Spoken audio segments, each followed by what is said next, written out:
Today I'm going to be showing you how to make Nigerian Akara. Nigerian Akara is made with beans, white beans or black-eyed beans. So in other words, you have to wash it. So I washed it. This is the black-eyed beans, the finishing product. I washed the black-eyed beans and then I blended it. So within here you have the onion, the garlic, some seasonings, and then some salt to taste. I also have in here tatache, or the red pepper, the red bell pepper that I added to it to give it this color. So I'm going to start now by showing you how to fry the akara. So let's get started.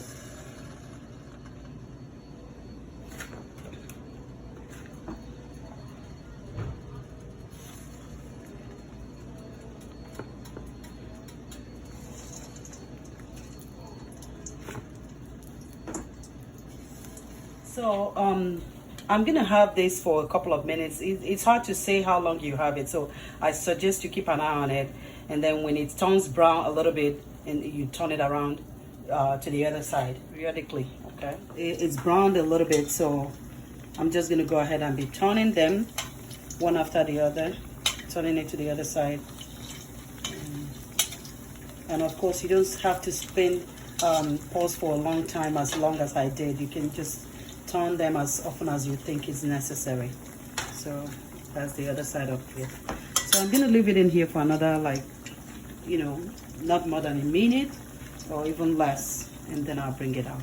Okay, so as you can see, it's already cooked on both sides. It's brown up. You can see the other side is just as brown as the front side. So I'm just going to bring them out at this point, and then I'm going to put in another set. So watch me as I do that.